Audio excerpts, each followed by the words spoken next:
Hi, I'm Richard Uhden. I'm a Midwest sales rep for Vitamix. I'm a full-time employee. Today I will be using the V1200 to demonstrate how to make a beautiful garlic butter for you to go ahead and toast buns. I'm also going to be showing you guys how to do steak burgers in this machine using actual steak instead of ground meat. Right now with everything that's happening, most of the grocery stores are going to be out of the ground meat products. So you can actually use your machine as a meat grinder if you don't have one on. Today we are actually going to be showing you guys how to do steak burgers in your Vitamix. So I went to our grocery store here. Right now all of our grocery stores do not have any ground beef. So we're going to be using pre-marinated steak. We're going to be putting this in our Vitamix first. I did freeze this for about 20 to an hour. Just so that it's slightly pliable, so it's not completely frozen, but it's frozen enough to where it's not going to turn to pate. We also have about a tablespoon of Worcestershire sauce. We also have a teaspoon of sea salt or kosher salt, and then we also have a little bit of ground pepper. Added that in there, and we're just gonna add a little bit more of this. Okay, so we're gonna be using our tamper stick as well. And what we're going to do is we're going to start this on the low setting.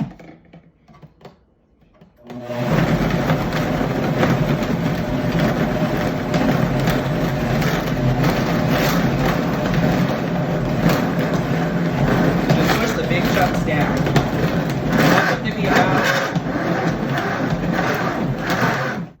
Okay, so we have our beautiful ground steak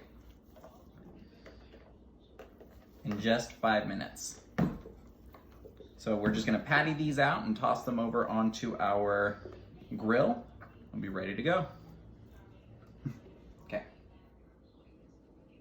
Okay. When you're going ahead and pattying out your burgers, you wanna kind of ball that up. You're gonna do a thumbprint down in the middle, and then you're just gonna shape the outside.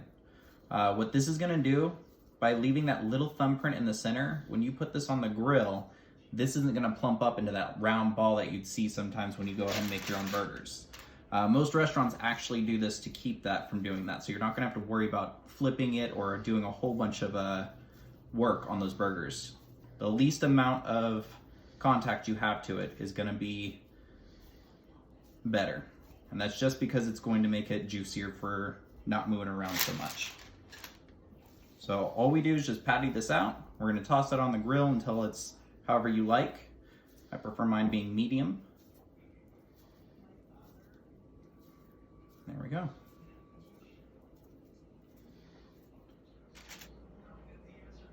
Okay, so next we are going to be making some homemade garlic butter in our 8-ounce container for the Venturous 1200 with the, or any Ascent series as well.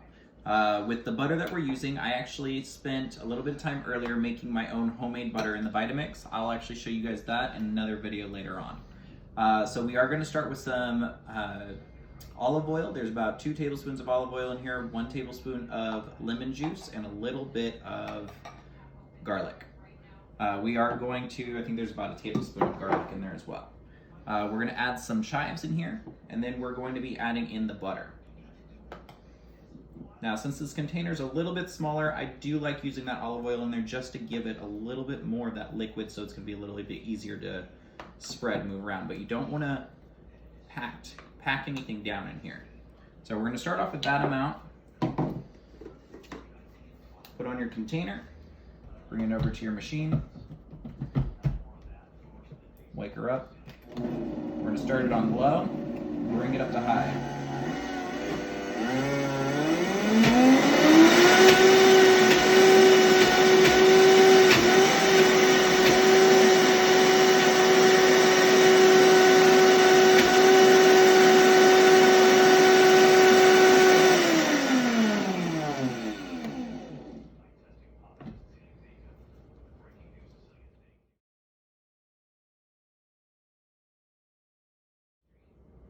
So we're going to go ahead and bring this back over to our machine.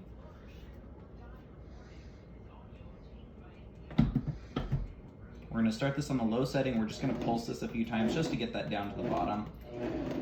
And then we're going to bring up that scale a little bit. So let's go ahead and give that a check. Beautiful.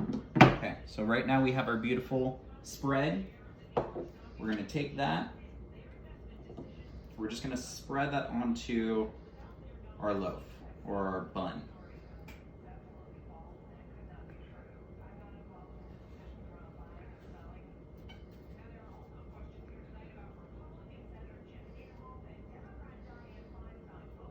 And we're just going to toss that directly onto our burner.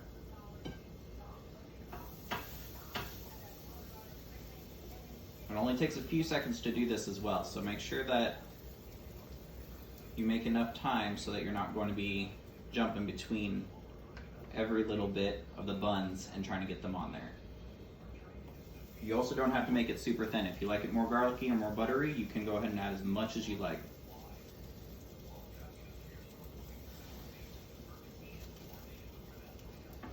Okay. We want that to just be a light golden brown. Ooh, that smells delicious.